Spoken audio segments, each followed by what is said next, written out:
Hi hello ನಮಸ್ಕಾರ. ಏನಪ್ಪ ವಿಷಯ ಅಂತಂದ್ರೆ ಇವತ್ತು ನಾನು ರಾಜಸ್ಥಾನದಲ್ಲಿ ತಿಂದಿರುವಂತ ಪನ್ನೀರ್ ಮಸಾಲಾನ ಮಾಡ್ತಾ ಇದ್ದೀನಿ.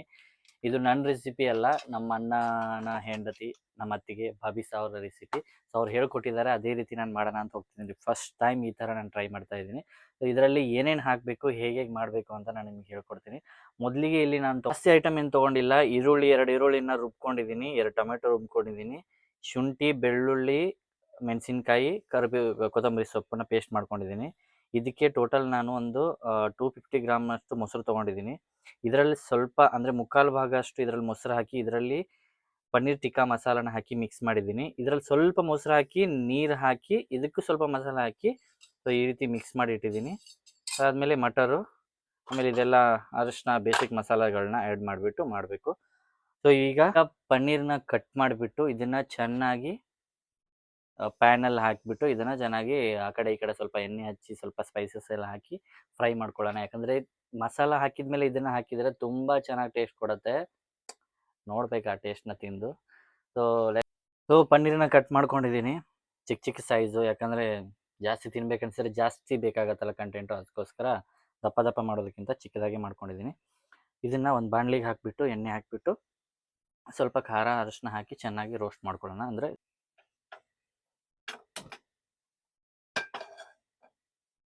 ಇದಕ್ಕೆ ಸ್ವಲ್ಪ ಆಯಿಲ್ ಹಾಕ್ಕೊಳ್ಳೋಣ.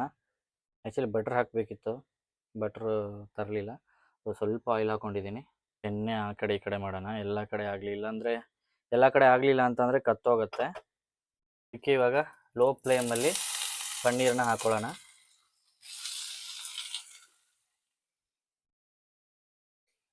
ನಾನು ಇದಕ್ಕೆ ಯಾಕೆ ಬಾಣಲಿ ತೊಗೊಳ್ಳಿಲ್ಲ ಅಂತಂದರೆ, ಇದು ಪನ್ನೀರ್ ಪೂರ್ತಿ ಕೆಳಗಡೆ ಅಂಟತ್ತೆ, ಅದಕ್ಕೋಸ್ಕರ ನಾನು ಬಾಣಲಿ ತೊಗೊಳ್ಳಿಲ್ಲ. ಪ್ಯಾನಲ್ಲೇ ಫ್ರೈ ಮಾಡ್ಕೊಂಡು ಬಾಣಲಿಲಿ ಮಾಡಿದ್ರೆ ಆಯ್ತಂತ. ಸೊ ಇದಕ್ಕೆ ನಾನು ಸ್ವಲ್ಪ ಅರಿಶಿನ ಹಾಕೋತಾ ಇದ್ದೀನಿ, ಜಾಸ್ತಿ ಅಲ್ಲ, ಒಂದು ಸ್ವಲ್ಪ. ಇದಕ್ಕೆ ಒಂದು ಸ್ವಲ್ಪ ಖಾರದ ಪುಡಿ, ಎವರೆಸ್ಟ್ ತೀಖಾ ಲಾಲ್. ಇವಾಗ ಒಂದು ಸ್ವಲ್ಪ ರೋಸ್ಟ್ ಆಗಿದೆ. ಸೊ ಈ ರೀತಿ ಆದರೆ ಸಾಕು, ತಿನ್ನಕ್ಕೆ ಚೆನ್ನಾಗಾಗತ್ತೆ. ಇದನ್ನು ತೆಗೆದು ಸೈಡ್ಗೆ ಇಟ್ಕೊಳ್ಳೋಣ. ಇದಕ್ಕೆ ಒಂದು ಸ್ಟೀಲ್ ಬಾಣಲಿ ಇಟ್ಕೋತಾ ಇದ್ದೀನಿ. ಈರುಳ್ಳಿ ಮತ್ತು ಟೊಮೆಟೊನ ನಾನು ಗ್ರೈಂಡ್ ಮಾಡಿ ಇಟ್ಕೊಂಡಿದ್ರಿಂದ ಇದಕ್ಕೆ ಯಾವುದೇ ರೀತಿ ಕಟ್ ಮಾಡಿಬಿಟ್ಟು ಡೈರೆಕ್ಟ್ ಹಾಕಂಗಿಲ್ಲ. ಜಸ್ಟ್ ಎಣ್ಣೆ ಹಾಕಿ ಎಲ್ಲ ಪೇಸ್ಟ್ ಮಾಡಿ ಇಟ್ಕೊಂಡಿದ್ದೀನಿ, ಅದನ್ನ ಆ್ಯಡ್ ಮಾಡ್ತಾ ಹೋದರೆ ಆಯಿತು. ಟೇಸ್ಟ್ ಚೆನ್ನಾಗಿ ಕೊಡುತ್ತೆ, ಗ್ರೇವಿ ಚೆನ್ನಾಗಿ ಬರುತ್ತೆ ಅಂತ ಹೇಳಿದ್ದಾರೆ, ನಾನು ತಿಂದಿದ್ದೀನಿ. ಸೊ ನಾವು ಟ್ರೈ ಮಾಡೋಣ, ಅದಕ್ಕೆ ತಾನೇ ಟ್ರೈ ಮಾಡೋದಕ್ಕೆ ಸ್ವಲ್ಪ ಎಣ್ಣೆ ಹಾಕ್ಕೊಳ್ಳೋಣ. ಎಣ್ಣೆ ಬಿಸಿಯಾಗಿದೆ. ಇದಕ್ಕೆ ನಾನು ಶುಂಠಿ, ಬೆಳ್ಳುಳ್ಳಿ, ಮೆಣಸಿನ್ಕಾಯಿ ಆ ಪೇಸ್ಟ್ ಮಾಡ್ಕೊಂಡಿದ್ನಲ್ಲ, ಅದನ್ನು ಫಸ್ಟ್ ಹಾಕೋತಾ ಇದ್ದೀನಿ. ಚೆನ್ನಾಗಿ ಎಣ್ಣೆಯಲ್ಲಿ ಫ್ರೈ ಆಗಬೇಕು, ಹಸಿ ವಾಸನೆ ಹೋಗೋದಷ್ಟು ಫ್ರೈ ಆಗಬೇಕು. ಚೆನ್ನಾಗಿ ಹಸಿ ವಾಸನೆ ಹೋಗಿದೆ. ಇದಕ್ಕೆ ನಾನು ಇವಾಗಲೇ ಹಲ್ದಿ ಮತ್ತು ಸ್ವಲ್ಪ ಕಾಶ್ಮೀರಿ ಚಿಲ್ಲಿ ಪೌಡರ್ ಹಾಕೋತಾ ಇದ್ದೀನಿ. ಯಾಕಂದರೆ ಇವಾಗಲೇ ಹಾಕಿದರೆ ಚೆನ್ನಾಗಿ ಮಸಾಲೆ ಹಿಡ್ಕೊಳ್ಳುತ್ತೆ, ಆಮೇಲೆ ಹಾಕಿದರೆ ಒಣದಾಗತ್ತೆ. ಸೊ ಅದಕ್ಕೋಸ್ಕರ ಈಗಲೇ ಹಾಕ್ಕೊಂಡಿದ್ದೀನಿ. ಸ್ವಲ್ಪ ಕಡಿಮೆನೇ ಹಾಕೋತೀನಿ, ಯಾಕಂದರೆ ಮೆಣಸಿನ್ಕಾಯಿ ತುಂಬ ಖಾರ ಇದೆ. ಇದನ್ನ ಇವಾಗಲೇ ಚೆನ್ನಾಗಿ ಇದ್ರ ಜೊತೆ ಮಿಕ್ಸ್ ಮಾಡ್ಕೋಬೇಕು.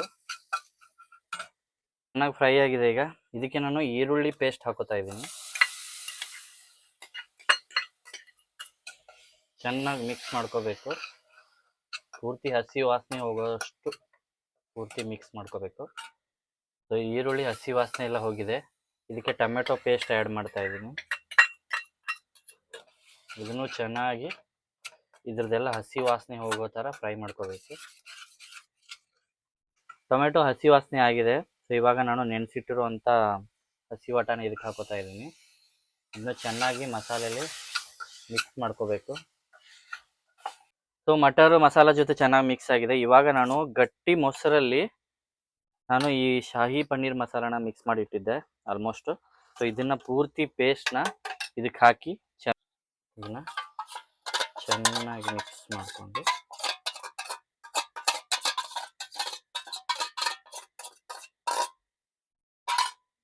ಇದು ಚೆನ್ನಾಗಿ ಮಿಕ್ಸ್ ಆಗ್ತಾ ಇದೆ. ಪೂರ್ತಿ ಇದು ಬಾಯ್ಲ್ ಆಗಬೇಕು, ಪೂರ್ತಿ ಮೊಸರು ಇದೆಲ್ಲ ಗ್ರೇವಿ ಥರ ಕನ್ಸಿಸ್ಟೆನ್ಸಿ ಬರಬೇಕು ಇದರಲ್ಲಿ. ಇದಕ್ಕಿವಾಗ ನಾನು ಫ್ರೈ ಮಾಡಿ ಇಟ್ಕೊಂಡಿರೋಂಥ ಪನ್ನೀರ್ನ ಹಾಕಿ ಚೆನ್ನಾಗಿ ಮಿಕ್ಸ್ ಮಾಡ್ತಾ ಇದ್ದೀನಿ. ಸೊ ಈ ಪನ್ನೀರ್ ಜೊತೆನೂ ಈ ಗ್ರೇವಿ ಚೆನ್ನಾಗಿ ಬಾಯ್ಲ್ ಆಗಬೇಕು. ಇದಾದ್ಮೇಲೆ ಸ್ವಲ್ಪ ಹೊತ್ತಾದ್ಮೇಲೆ ನೀರು ಆ್ಯಡ್ ಮಾಡೋಣ. ಪೂರ್ತಿ ಕಲಿಸ್ಬೇಕು ಇದಕ್ಕೆ. ನಾನು ಇನ್ನೂವರೆಗೂ ಇದಕ್ಕೆ ನೀರು ಆ್ಯಡ್ ಮಾಡಿಲ್ಲ.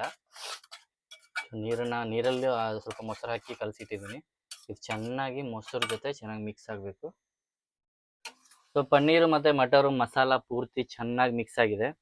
ಇದಕ್ಕೆ ನಾನು ಆವಾಗಲೇ ಮಾಡಿ ಇಟ್ಕೋರಿ ಅಂತ ಸ್ವಲ್ಪ ಮೊಸರು, ನೀರು, ಆಮೇಲೆ ಇದರಲ್ಲಿ ಪನ್ನೀರ್ ಮಸಾಲಾನ ಹಾಕಿದ್ದೀನಿ.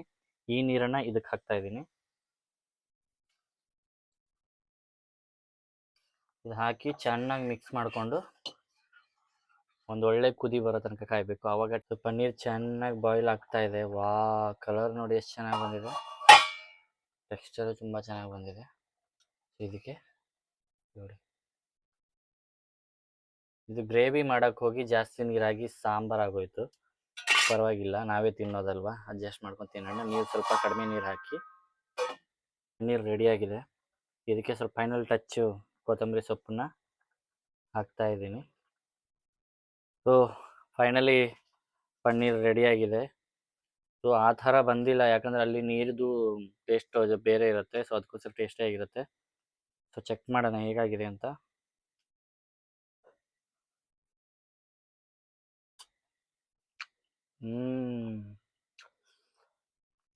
ಚೆನ್ನಾಗಿದೆ, ಬಟ್ ಆ ಟೇಸ್ಟ್ ಕೊಡ್ತಾ ಇಲ್ಲ. ಗ್ರೇವಿ ಹೆಂಗೆ ಬಂದಿದೆ, ಸೂಪರ್ ಆಗಿದೆ. ಸೊ ನಾವು ಮಾಡಿರೋ ಊಟನ ನಾವೇ ಅಪ್ರಿಷಿಯೇಟ್ ಮಾಡ್ಕೋಬೇಕು, ಬೇರೆಯವ್ರು ಮಾಡೋದನ್ನ ಕಾಯ್ತಾ ಇರಬಾರ್ದು. ಸೊ ಇಷ್ಟೇ ಸಿಂಪಲ್ ಇಂಗ್ರೀಡಿಯೆಂಟ್ಸಿಂದ ಮಾಡಿದ್ದೀನಿ. ಇದೆಲ್ಲ ಮನೇಲೇ ಸಿಗುತ್ತೆ.